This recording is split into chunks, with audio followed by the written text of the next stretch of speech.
Bienvenue. Voilà, nous laissons introduire par un chant de Sainte Thérèse d'Avila, parce que c'est un peu notre maîtresse ce soir et celle qui nous conduit. Je suis à toi. On peut rester assis. Je suis à toi, Seigneur. Pour toi, je suis né. Pour toi, je veux vivre. Seigneur, que veux-tu de moi? Je suis à toi car tu m'as créé. Je suis à toi car tu m'as appelé. Je suis à toi car tu m'as attendu. Sans toi, Seigneur, je me serais perdu. Dieu, miséricorde, éternelle sagesse, je suis à toi, Seigneur. Pour toi, je suis né. Pour toi, je veux vivre. Seigneur, que veux-tu de moi? Voici mon corps, ma vie et mon âme. Je les remets entre tes mains. À toi pour toujours, je me suis consacré. Que veux-tu m'ordonner, ô bon maître? Toi dont l'amour chaque jour nous rachète. Je suis à toi, Seigneur. Pour toi, je suis né. Pour toi, je veux vivre. Seigneur, que veux-tu de moi? Donne-moi la mort ou la vie. Donne-moi l'ombre ou la gloire. Donne-moi le combat ou la paix. Donne à ma vie la faiblesse ou la force. À tout je dis oui. Je suis à toi, Seigneur. Pour toi je suis né. Pour toi je veux vivre. Seigneur, que veux-tu de moi? Voilà, donc nous sommes introduits par Sainte Thérèse à ces 5 soirées et cette école d'oraison qui s'inspire à l'école d'oraison d'Henri Caffarel qui avait fait diffuser cette modalité de convaincu qu'il était que l'oraison était pour tous, donc il faut inviter et comme introduire dans cette réalité le plus de monde possible. Et je voudrais, il faudrait quelqu'un qui introduit, qui est un peu le responsable de l'école d'oraison, mais il n'a pas pu être là, donc je m'introduis moi-même. Et je voudrais dire un peu l'actualité d'abord de l'oraison. L'oraison, la prière intérieure, ce n'est pas tout d'abord, et je voudrais souligner cela, un hobby pour des personnes qui ont du temps, donc ils s'occupent aussi de cela. Mais c'est une question vitale de vie, et j'aimerais citer en cette année qui est l'année Laudato Si, le pape François, qui dit que l'écologie intégrale, la vraie conversion écologique, implique aussi notre relation avec Dieu, pour vivre l'harmonie avec la réalité, avec les autres, avec nous-mêmes. Non? Et donc, l'oraison, on peut dire, fait partie et de ce que le pape appelle l'écologie intégrale. En particulier, dans ces catéchèses qu'il a fait, qu'il vient de terminer, je crois, et sur le discernement à propos de la pandémie, qui s'appelle « Guérir le monde », la 7e de ces catéchèses du mercredi était consacrée à prendre soin et le regard contemplatif. Il disait le pape, nous sommes dans une société, dans un monde où on s'est habitué à regarder les choses pour leur utilité, et même les autres, et donc à exploiter la réalité. Et par contre, il nous invite à un regard contemplatif qui sait reconnaître la valeur, les choses comme un don, les personnes comme un don, et donc non pas à exploiter, mais qu'elles suscitent notre émerveillement et donc notre sens de responsabilité, notre soin. Ça, je tiens à le dire parce que vraiment l'oraison est au cœur du monde. On ne fait pas quelque chose qui nous éloigne du monde, mais qui nous pousse à prendre soin du monde. Et après, je voudrais dire qu'aujourd'hui, il y a une belle coïncidence parce que nous commençons cette école d'oraison le jour où la liturgie de l'Église propose comme évangile Jésus qui est en train de prier au chapitre 11 de l'évangile de Luc et les disciples qui demandent « Enseigne-nous à prier ». Et donc, nous nous trouvons dans la même ligne. Si nous sommes ici ce soir, c'est un peu pour demander à Jésus « Enseigne-nous à prier ». Et nous le faisons en écoutant en particulier une tradition spirituelle. Et qu'est-ce que sont des traditions spirituelles? Le catéchisme de l'Église catholique au numéro 2684 dit que dans la communion des saints se développent tout au long de l'histoire de l'Église diverses spiritualités. Donc, nous, le carme, on appartient et Thérèse, Saint Jean de la Croix, à la spiritualité carmélitaine. Il y a la spiritualité franciscaine, il y a... Et qu'est-ce que c'est une spiritualité? Le charisme personnel d'un témoin de l'amour de Dieu pour les hommes a pu être transmis tel l'esprit d'Élie à Élisée. Quand, dans la Bible, on voit que l'esprit d'Élie tombe sur Élisée. Et Saint Jean-Baptiste qui est venu avec l'esprit d'Élie.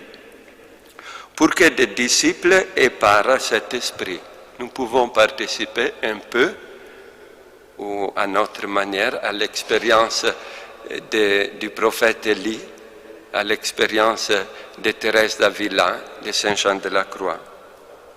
Les spiritualités chrétiennes participent à la tradition vivante de la prière et sont des guides indispensables pour les fidèles. Elles réfractent dans leur riche diversité la pure et unique lumière de l'Esprit Saint. Voilà pourquoi, à l'occasion du 50e anniversaire du doctorat de Thérèse d'Avila, c'est-à-dire quand le pape Paul VI lui a reconnu ce titre de docteur de l'Église, nous avons pensé que célébrer cet événement, que pour nous c'est important, c'est la première femme en plus docteur de l'Église, et faire une école de raison serait la chose la meilleure.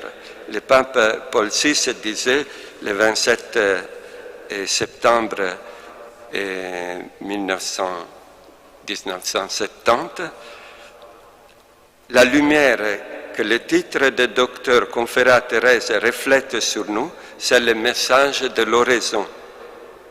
Il vient à nous le témoignage sublime et simple de l'oraison, où la sage Thérèse nous exhorte à comprendre le grand bien que Dieu accorde à une âme quand il la dispose à s'appliquer avec détermination à l'oraison. Car l'oraison mentale, ce n'est pas autre chose, à mon avis, qu'une amitié intime, un entretien fréquent, seul à seul, avec celui dont nous savons qu'il nous aime. C'est la définition que Thérèse donne de l'oraison, presque définition. Elle parlait d'autre chose en fait, mais elle donne cette explication de l'oraison. Mentale, ça ne veut pas dire que c'est dans la tête, c'est par rapport à la prière vocale, on le verra tout à l'heure. Mais cette expression de Thérèse est tellement importante que d'une certaine manière est devenue la définition que l'Église a assumée pour parler de l'oraison. Dans le catéchisme de l'Église catholique, quand on veut dire qu'est-ce que c'est l'oraison, on cite cette phrase de la vie de Sainte Thérèse au chapitre 8. Alors qu'est-ce que c'est l'oraison, ou la méditation mentale, ou la prière intérieure? Mais Thérèse cherche parfois ces mots. Et donc vous savez que le catéchisme de l'Église catholique a 4 parties. Donc la révélation, tout commence avec Dieu. Et après les sacrements, notre vie, la vie de Dieu qui nous est donnée dans les sacrements. Après la 3e partie, la vie dans le Christ, non? La vie morale, les commandements, et enfin la prière, comme un peu l'accomplissement de l'être chrétien. Et donc, dans cette 4e partie, en faisant aussi l'histoire de la prière dans la Bible, dans les grandes traditions, après, le catéchisme présente différentes formes de prière. Aujourd'hui, c'est la fête du Saint-Rosaire, voilà une forme de prière. Mais les formes plus générales, c'est la bénédiction, l'adoration, la prière de demande, la prière d'intercession, la prière d'action de grâce, la prière de louange. Et après, il va parler des expressions de prière, la vie de prière. Alors, il distingue 3 expressions de la prière. La prière vocale, justement, par exemple, c'est le chapelet. C'est une prière qu'on dit, qu'on récite. Et on fait cette distinction non pas par opposition, parce que Thérèse d'Avila est la première qui dit « Je ne sais pas comment on peut faire une prière vocale sans faire aussi une prière intérieure », c'est-à-dire savoir à qui on s'adresse, qui nous sommes qui parlons, qu'est-ce qu'on dit. Non? Et cette intériorisation pour Thérèse, c'est déjà la prière intérieure, à tel point qu'elle dit, pour expliquer à ses sœurs comment on arrive à la prière de contemplation, elle commente le Notre Père, tout simplement. Elle dit, si vous vivez vraiment le Notre Père, vous devenez des contemplatives. Après, dans la prière vocale, il y a aussi la prière de Jésus, la prière qu'on emploie en Orient, qu'on répète le nom de Jésus par exemple, mais celle-là aussi a comme but de devenir une prière intérieure, comme les pèlerins russes ou les icasmes. La méditation, c'est une autre forme de prière où on cherche, on peut dire quelle est la volonté de Dieu en lisant un passage de la Bible, en méditant une icône, des événements. Non? Ici, c'est comme une recherche, c'est un travail. Thérèse d'Avila emploie cette image dans la vie. C'est comme quelqu'un qui cherche de l'eau dans un puits, il doit jeter le seau et après tirer le seau. Et peut-être, entre-temps, il n'y a pas eu... Elle dit c'est tout le travail, non? de la méditation, d'une lecture spirituelle. C'est aussi le premier pas de la prière intérieure aussi. et l'oraison qui porte plus directement, on peut dire, l'attention à celui qui nous aime, à sa présence. On est moins sur le texte de l'Évangile à scruter, à faire des comparaisons, que presque directement en présence. Et le catéchisme dit on peut méditer encore dans l'oraison. Non, on repense, voilà cette scène de l'Évangile. Mais ce qui est dans l'oraison principale, c'est mon attention à cette présence, à celui qui est en train de m'aimer. Toutefois, le regard porte sur le Seigneur. Et donc, comme je dis, le catéchisme définit l'oraison avec cette presque définition de Thérèse d'Avila. L'oraison mentale n'est qu'un entretien d'amitié intime où l'on s'entretient souvent seul à seul avec ce Dieu dont on se sait aimer.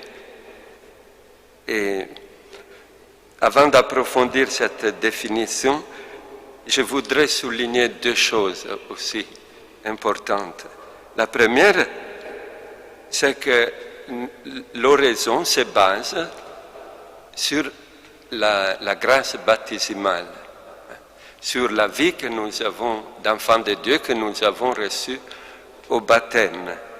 Et moi, j'aime bien raconter cet épisode ou cette histoire.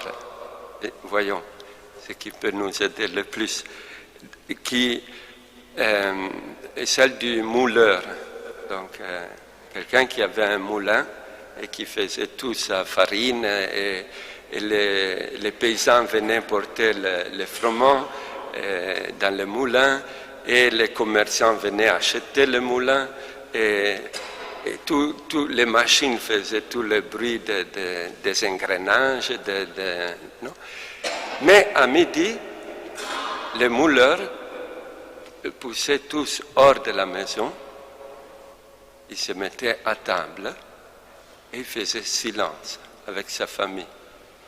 Et alors, à ce moment-là, il entendait le murmure de l'eau qui passait à côté, qui faisait tourner la machine. Non, Et voilà, c'est une image pour dire que l'oraison, c'est comme arrêter tout ce mouvement, non pas pour créer quelque chose, mais parce qu'en nous, on a déjà quelque chose, la vie de Dieu.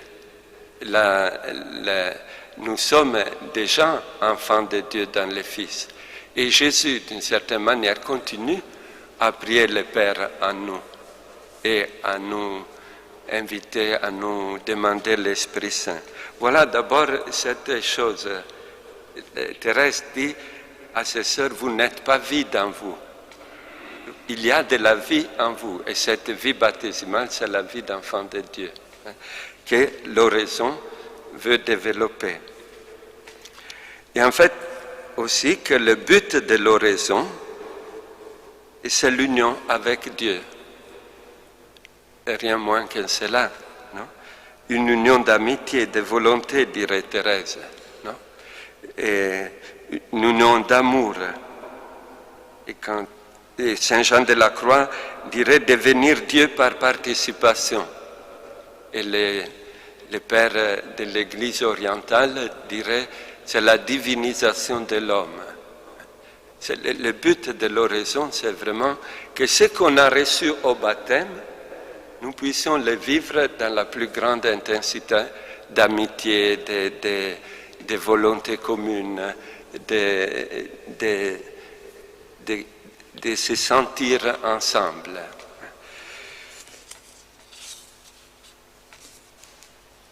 On peut se demander aussi qui peut faire l'oraison, à qui est destinée la prière si le but c'est l'unité avec Dieu.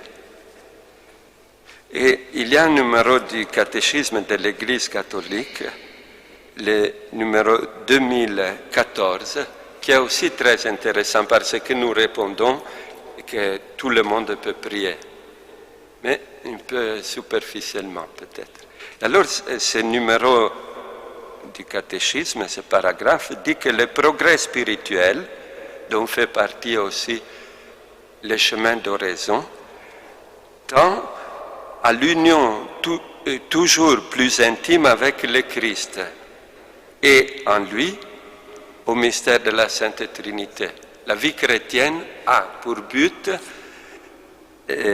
l'union qu'il appelle mystique, parce qu'elle nous unit au mystère du Christ à travers les sacrements qui sont les saints mystères de l'Église, non? Et pour vivre dans le mystère de la Trinité. Et il ajoute, Dieu nous appelle tous à cette intime union avec lui. Tous.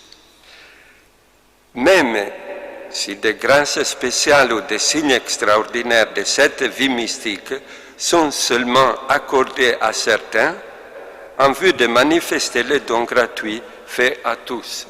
C'est important de comprendre cela. Il y a des phénomènes de l'oraison de la vie mystique. Un est représenté là dans les tableaux de Sainte Thérèse, la transverbération. Quand un ange, elle voit ce séraphin qui lui enfonce une flèche brûlante dans le cœur. Et c'est le don de l'amour de Dieu qui l'incendie tout entière. Elle dit, je ne pouvais pas imaginer à ce moment-là d'offenser Dieu, hein, et de pouvoir aimer quelque chose comme Dieu. C'est l'amour de Dieu qui vient l'habiter. Hein. Mais ce phénomène particulier, nous ne sommes pas tous appelés à avoir un chérubin qui nous... Non. Mais à grandir dans cet amour, oui, parce que c'est l'amour qu'on a reçu tous au baptême. Donc, si à Thérèse a donné une manifestation avec des phénomènes aussi extraordinaires, c'est pour nous expliquer notre grandeur à nous, notre vocation à nous tous. D'ailleurs, le catéchisme, le Concile Vatican II, en parlant de l'athéisme, en Gaudium Spes numéro 19, il dit que la raison ultime de la dignité de chaque homme, donc il dira même de celui qui nie Dieu, c'est sa vocation à entrer en dialogue avec Dieu. Donc la prière, c'est la chose la plus universelle et la plus fondamentale. Hein. C'est notre relation avec Dieu. S'il nous a créés, nous respirons parce que nous sommes en relation avec lui. Même si on peut les nier, on ne pas les reconnaître pour mille et une raisons personnelles ou de société ou d'histoire.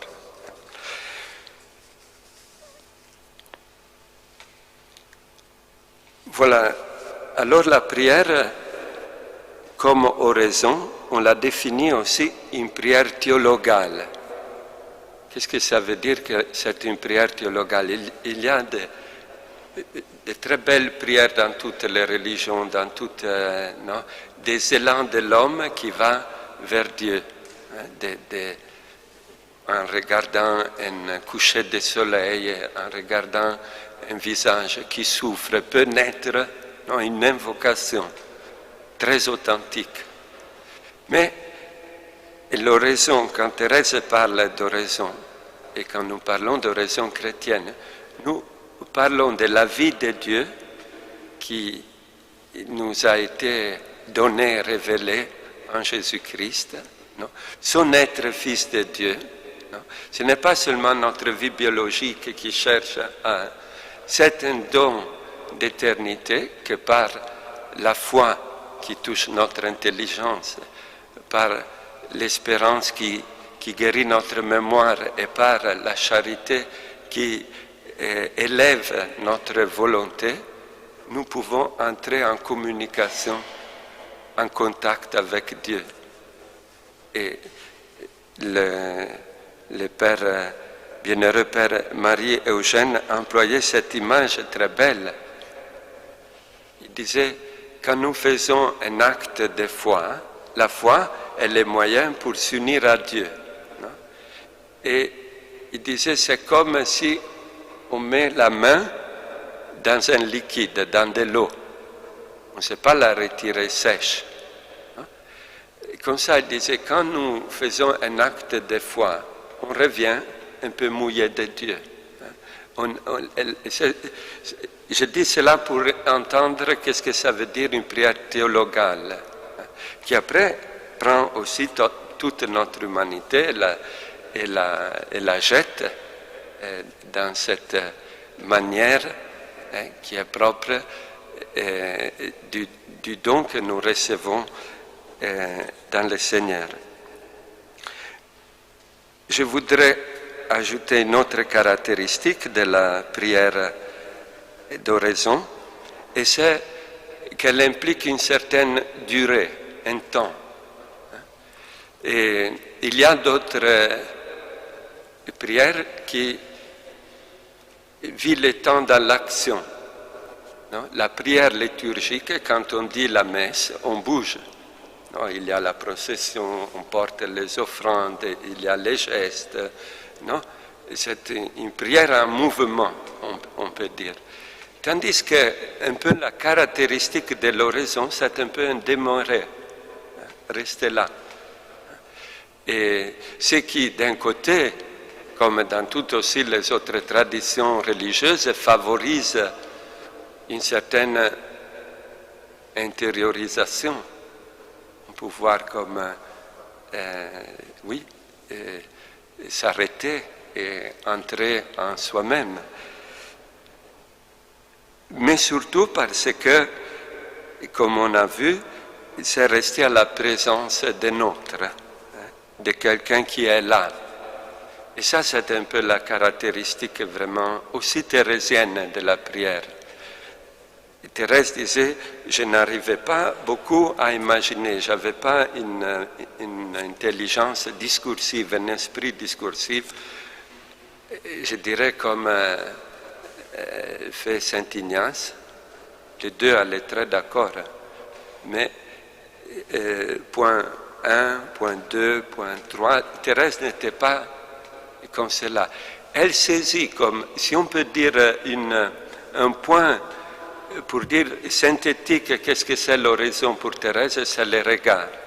Parce que le regard, c'est le rapport le plus immédiat, qui n'implique pas la parole, comme je suis en train de faire, mais elle dit à ses sœurs, maintenant je n'ai pas le temps d'aller chercher le texte, mais elle dit, ça, je suis sûr que vous savez le faire. Regardez qui vous regarde. Laissez-vous regarder par le Seigneur. Et Thérèse dit, il faut se le représenter. Quand Thérèse dit représenter, ne veut pas dire qu'il faut faire une projection comme ça, comme il y a l'image là. Mais représenter. Le Seigneur est présent, et ça c'est le fondement pour Thérèse. Il est le ressuscité. Sans résurrection, il n'y a pas prière thérésienne. Parce qu'il est là, non? Parce qu'il est ressuscité, de manière mystérieuse mais réelle. Non? Et donc elle dit, représentez-vous le Seigneur. Non? Comme présenter, vous le faites présent. Hein? Vous le reconnaissez présent par votre foi. Comme ouvrez les yeux de votre âme et regardez qu'il vous regarde, parce qu'il vous regarde toujours. Et vous pouvez le voir, elle dit, dans un moment triste, au moment où il est à la colonne, ou dans un moment joyeux, il dit, c'est un Seigneur qui s'adapte. Non? Il est devenu notre ami. Non? Et il aime son épouse. Pour Thérèse, nous sommes tous les épouses de Christ. Non? Et il veut bien être consolé au moment où il faut consoler, jouir avec au moment où il y a la joie. Mais ce qui est fondamental, c'est ceci, non? Que c'est reconnaître une présence. On peut entrer dans une chambre et savoir que quelqu'un est là. Non? Thérèse dit, moi je n'avais pas la capacité de me l'imaginer, même si je lisais des livres comme ça, qu'il est comme ça. Mais j'ai senti qu'il est là, il est présent, il me regarde. C'est comme ça qu'il commence et suggère de faire Sainte Thérèse. Il y a bien des choses, je vais dire encore deux. L'une, qu'il y a de manière de se représenter le Seigneur dans ce sens fort, hein, pas seulement de faire un travail d'imagination, mais de vivre sa présence. Et c'est comme devant une image, devant le tabernacle, bien sûr, et dans la création, le reconnaître, comme hors de nous. Ou bien, dit Thérèse, en le reconnaissant en nous. Un peu en cela, elle est influencée par Saint Augustin, mais aussi par sa propre expérience. Saint Augustin qui dit « Je t'ai cherché partout et tu étais au-dedans de moi ». Ça, c'est la grande découverte de Thérèse, le château intérieur. Toute la vie, l'aventure de la vie, c'est d'aller dans ce effort intérieur où Dieu nous attend, dans la fine pointe de notre esprit, où l'époux veut vivre les noces avec l'épouse. Ça, c'est la première chose. Donc, l'intériorité. Non? Dieu est à l'intérieur de nous. Et découvrir cela, ça change notre vie chrétienne aussi. Non? Et on veut rester à sa présence, lui faire compagnie, dirait Élisabeth de la Trinité. Depuis que je suis qu'il est là, je ne veux pas m'éloigner. Mais en allant vers lui, on va aussi envers soi-même, parce qu'on est fait pour cette rencontre. Et la deuxième chose est celle-ci. Je reviens à la définition que Thérèse donne des prières. S'entretenir avec amitié, dans l'amitié. Tratar d'amistad, je crois qu'on dit en espagnol, qui disait Thérèse. Et donc il y a ces deux protagonistes qui deviennent amis. Mais le problème, c'est que pour Thérèse, il y a un ami parfait, qui est Dieu. Non? Et nous sommes pauvres en amitié. On est distrait, on pense à d'autres choses, on est aussi égoïste, on lui promet des choses qu'on ne maintient pas, et on dit, mais quel ami je peux être pour ce Dieu qui est l'ami parfait? Et la tentation, dit Thérèse, c'est de se soustraire, de dire, non, je ne suis pas digne. Non? Et tandis que Thérèse insiste, elle est témoin de cela. L'ami est là, et il veut offrir son amitié, et il t'invite à faire amitié. Pour Thérèse, le rapport d'amitié avec Dieu, ça veut dire qu'il est ton maître, ton compagnon, ce n'est pas une divinité anonyme, non? C'est le Dieu qui s'est fait homme, qui t'accompagne. Ne te retire pas, ne recule pas, te dit Thérèse. Même si parfois, elle dit, nous arrivons à traiter Dieu comme un ennemi. Mais elle dit aussi, en Vie 19:15, la bonté de Dieu surpasse tout le mal que nous pouvons lui faire. Le fondement de l'oraison de Thérèse, c'est que Dieu veut se communiquer à nous. Il désire notre rencontre. Et il sait bien comme nous sommes. Non? Et notre tentation, c'est de dire, moi je ne suis pas digne d'une relation comme ça. Non? Et je ne vais pas faire oraison parce que... Non? Et Thérèse dit, non, reste avec. Dès que, rentrant en nous-mêmes, nous voulons retrouver son amitié, il ne se souvient plus de notre ingratitude. Il est fait comme ça, le Dieu de Thérèse. Dieu est l'ami et nous invite à rester avec lui, à entrer dans cette relation. J'espère d'avoir dit quelque chose sur l'oraison chez Thérèse, mais je vous laisse 2 questions.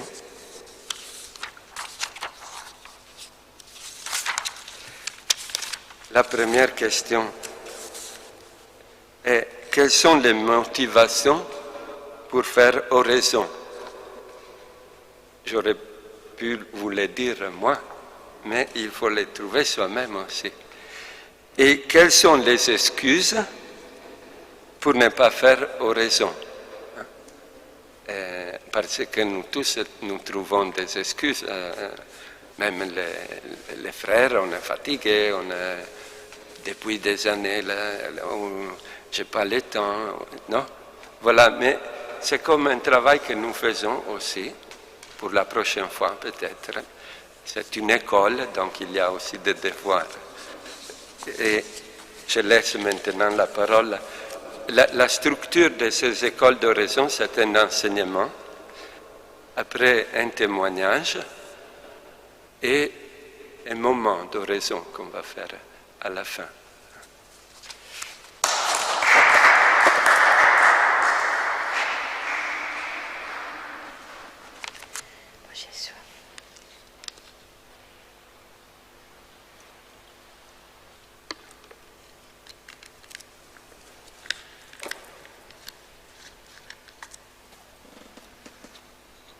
Bonsoir. J'ai soif.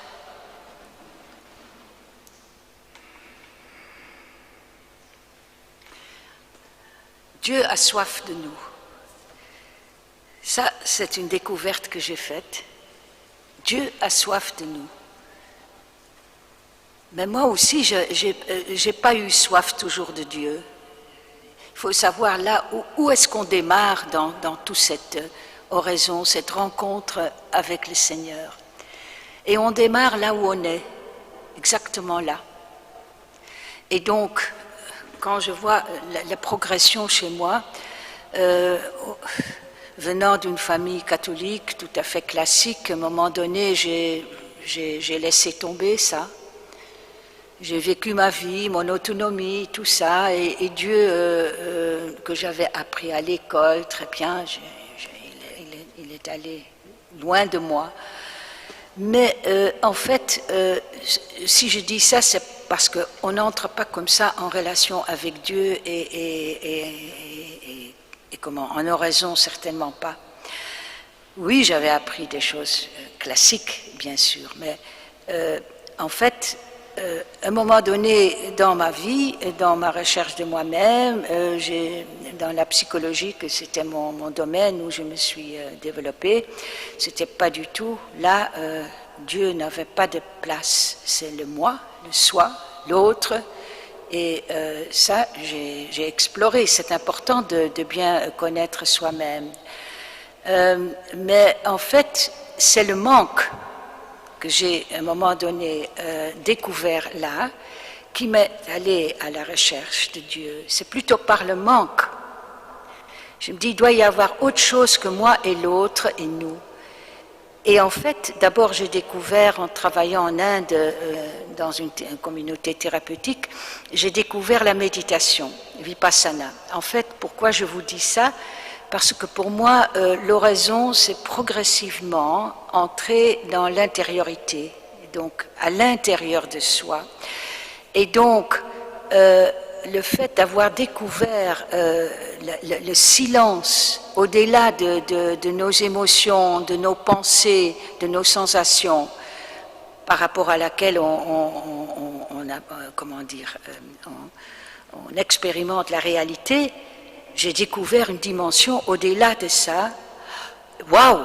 C'était pour moi vraiment un espace nouvel, une prise de conscience importante, à tel point, je ne vous le cache pas, qu'à un moment donné, je me suis dit, est-ce que je vais devenir bouddhiste?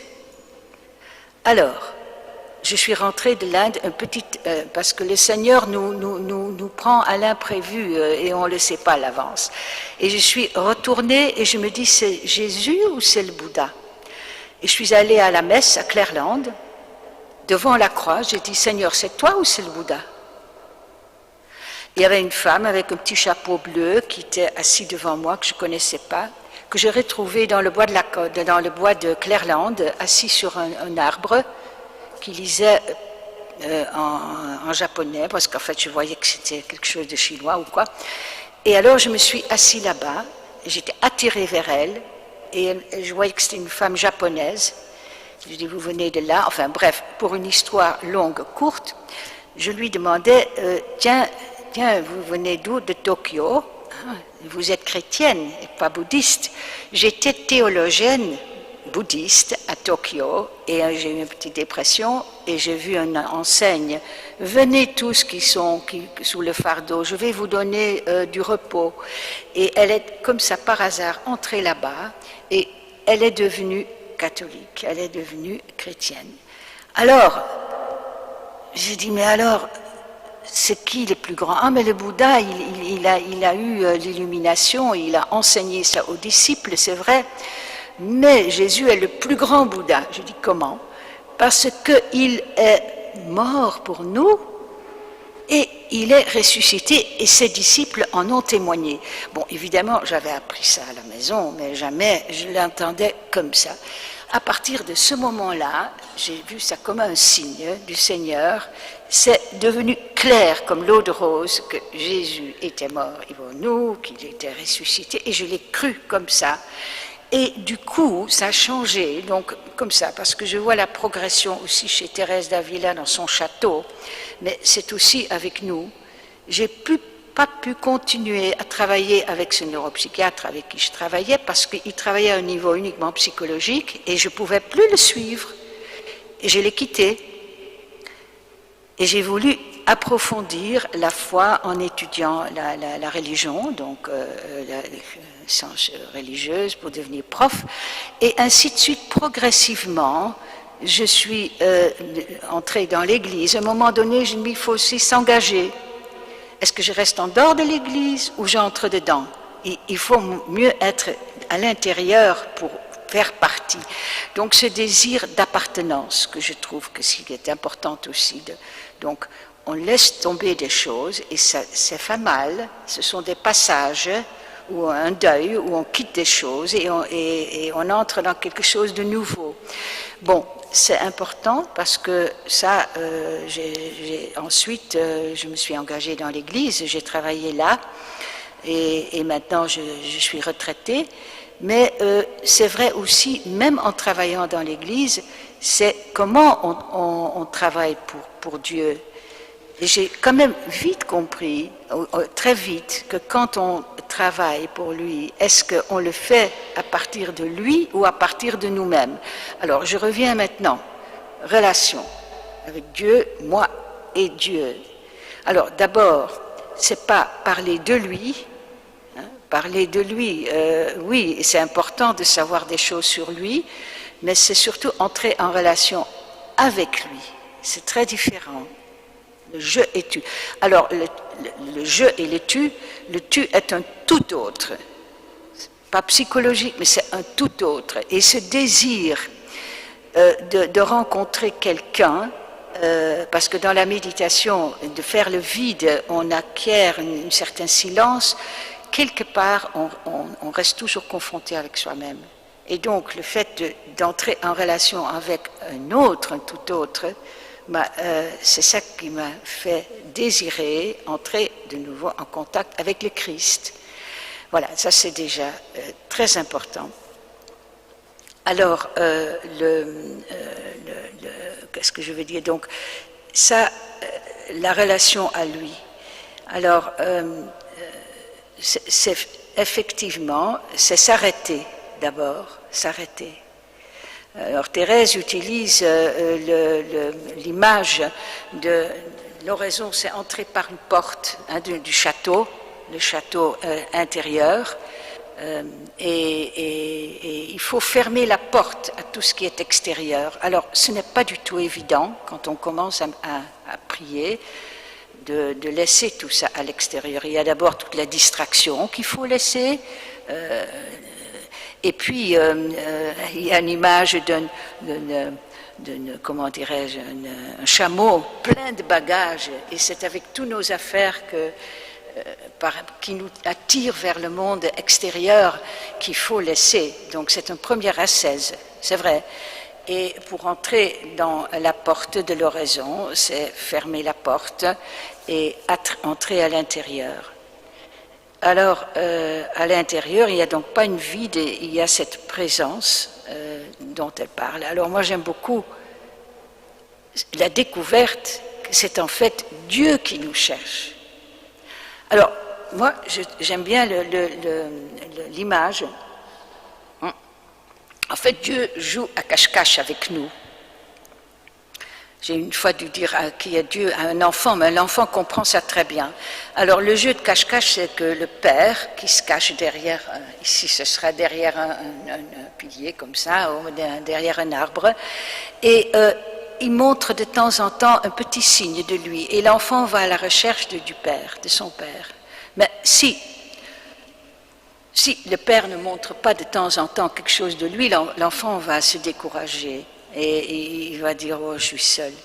Et c'est un peu ça, ce jeu de cache-cache que je découvre petit à petit dans ma relation à Dieu, soit dans des rencontres, soit dans des moments de prière où, à travers l'aridité ou la solitude, il me fait signe qu'il est là.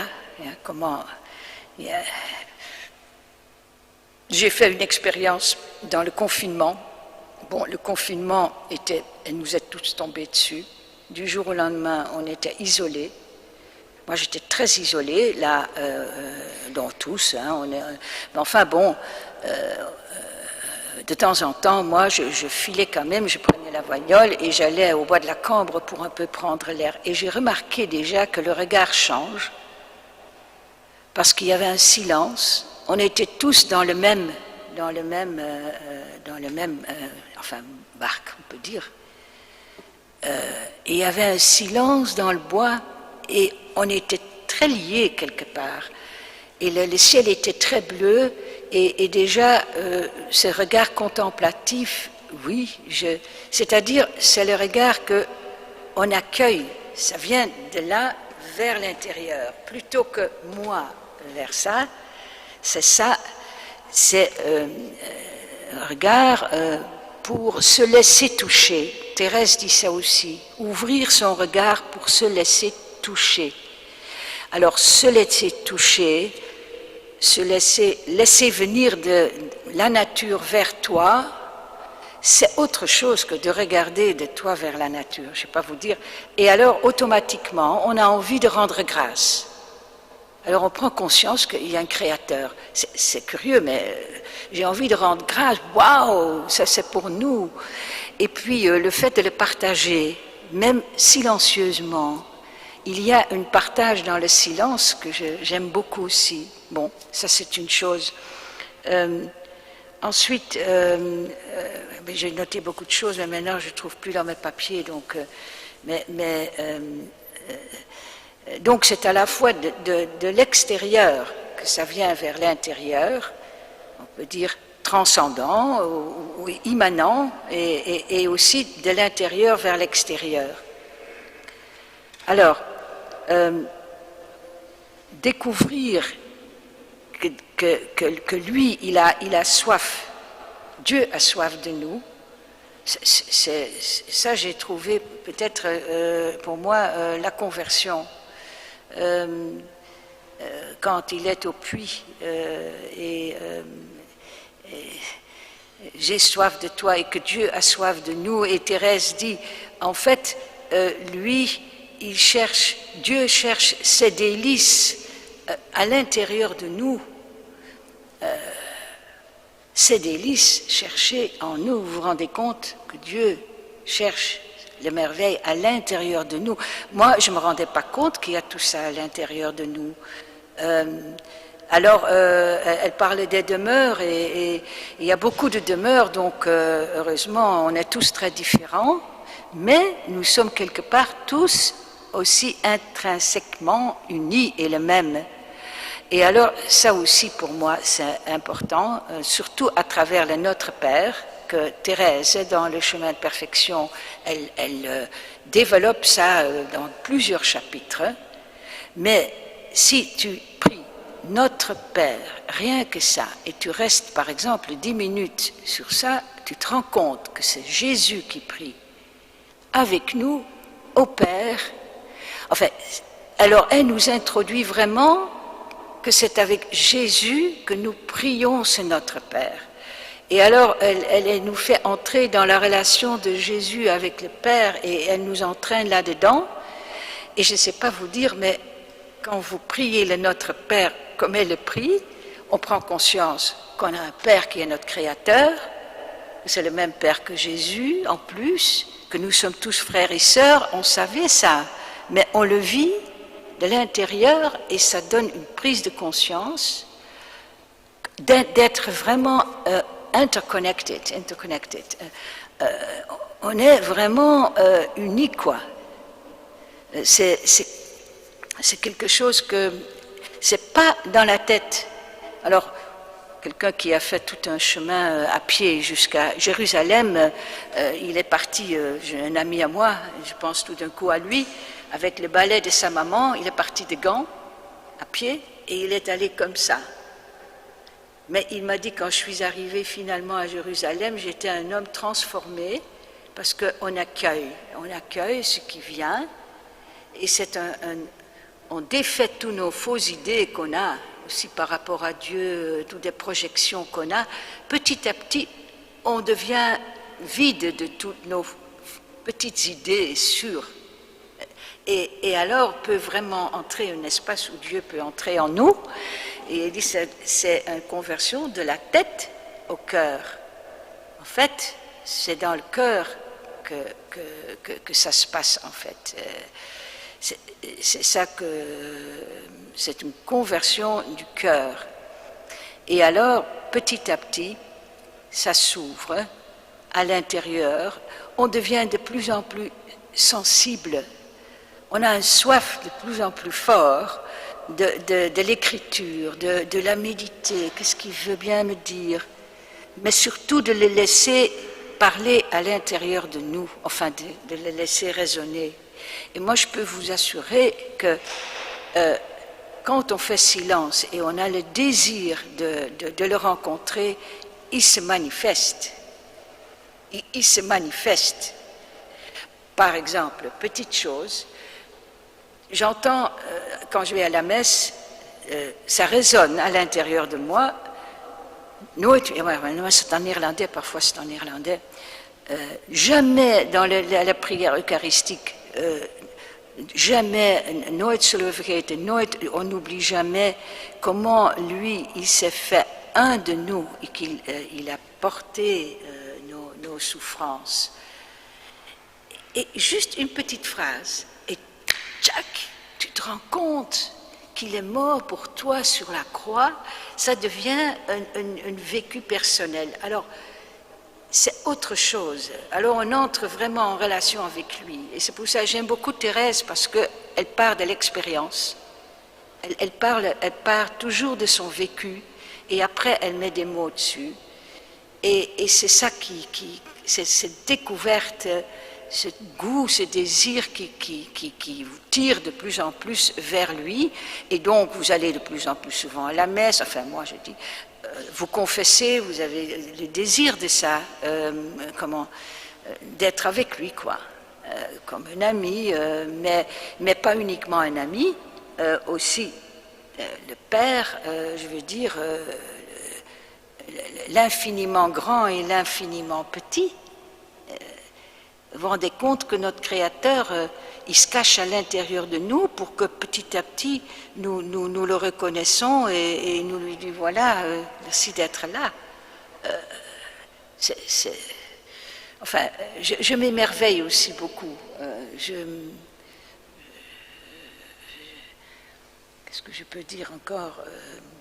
Alors c'est vrai, on a de plus en plus envie d'être proche de lui, et comme Thérèse, bon, elle a des images effectivement avec de l'eau où d'abord il faut puiser, et c'est nos efforts, parce que ça demande de la persévérance, ou bien on se dit je suis pas digne, oui, mais non, il y a une dignité extraordinaire à l'intérieur de nous qu'on découvre, et qui fait qu'il nous attend toujours. Et alors petit à petit, tu ordonnes ta vie, et c'est vrai, comme elle dit dans les demeures, on a envie ça nous dit plus rien, par exemple des programmes de télé ou des choses qui avant m'intéressaient beaucoup. C'est même pas paracèse, c'est le goût d'être avec lui qui te transforme et qui fait que tu n'as plus envie. Et voilà, et alors ça nous ouvre aussi plus à l'autre, je dirais, à la fragilité, la fragilité de Dieu aussi. J'ai découvert ça, Dieu qui est à la fois si grand et si fragile, que la pauvreté de Dieu, je ne sais même pas parler de ça, mais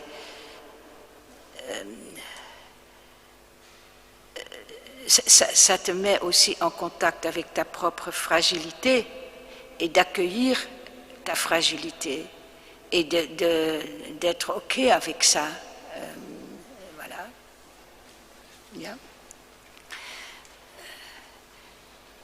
Et d'avoir le souci vraiment de la vie, même la vie dans tous ses sens, même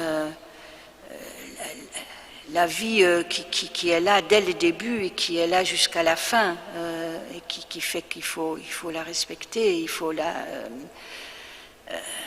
protéger, parce que bon, avec notre autonomie, il y a toujours cette autonomie à nous. Il parlait de côté utilitaire, oui, où on a une emprise sur les choses, au lieu de le voir comme un don qu'on accueille et qu'on a envie après de rendre. C'est un peu ce mouvement-là que dans l'oraison je découvre aussi, que c'est...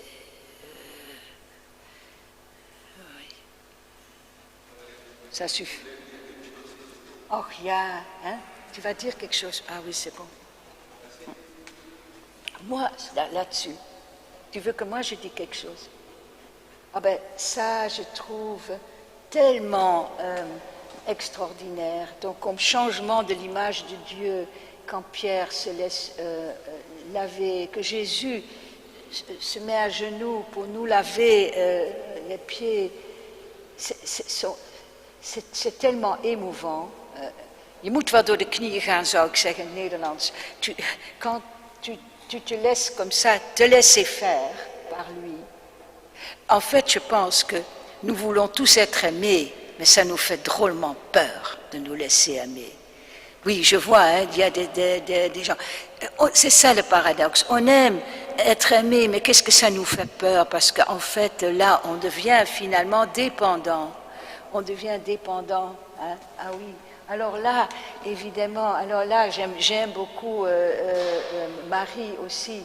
Et vous voyez comment Jésus est là. Il se laisse aussi faire, se laisser faire. Il se laisse faire. Alors elle qui était d'abord à ses pieds avec ses larmes, quand elle a découvert Jésus comme sauveur, et après elle va lui rendre ça avec... il sait que c'est peu avant sa mort. Je trouve ça extraordinaire, donc ces deux mouvements. Et comment Jésus, son attitude, c'est merveilleux, je trouve. Je trouve ça très très beau. Oui. maintenant, donc c'est le moment de faire un peu d'expérience, Oui. un moment d'oraison. On avait préparé un chant, Immanus tua pater commendo spiritus meum, et c'est le verset d'un psaume, en tes mains, Seigneur, je remets mon esprit, que Jésus reprend sur la croix. Donc ça devient la prière de Jésus.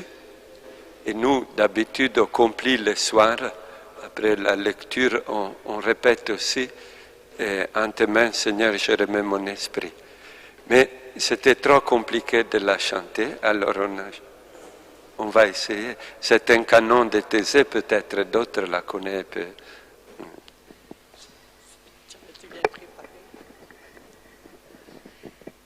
In manus tuas pater commendo spiritum meum.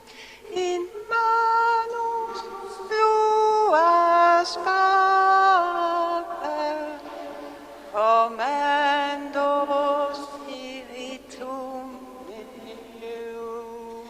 Voilà, je l'ai chanté. Maintenant, je chante un autre. Ça va?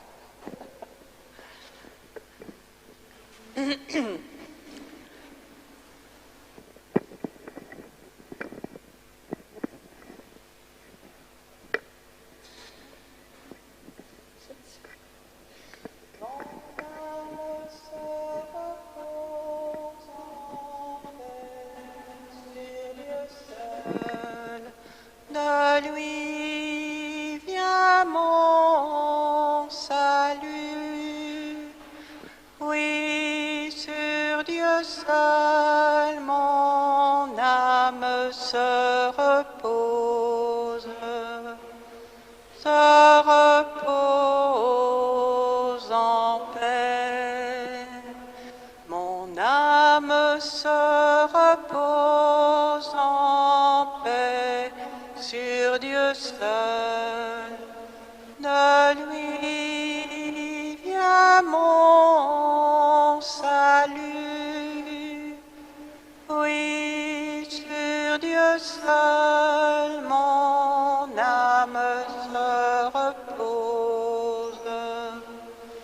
Se repose en paix.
Voilà, pour aujourd'hui, on va terminer ici et on prolongera toujours un peu plus au fur et à mesure qu'on sera entraîné.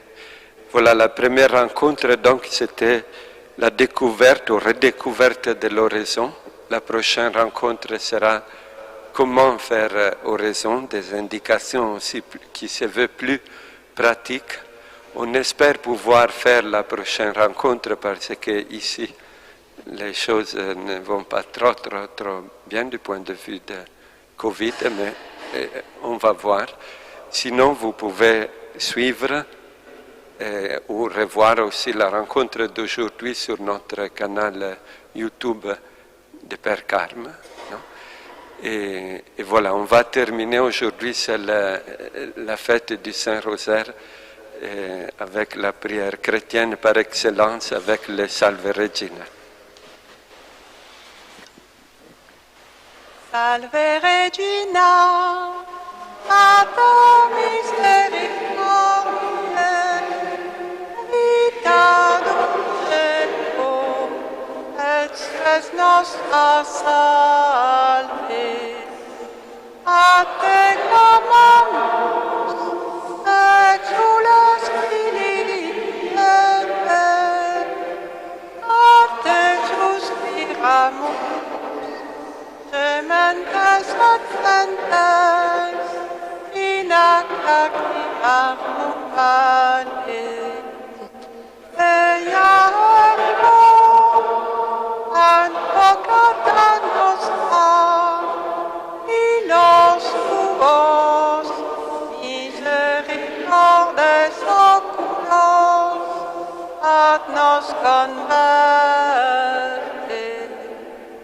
Et Jesum, benedictum fructum ventris tui, nobis post hoc exilium ostende. O clemens, o pia,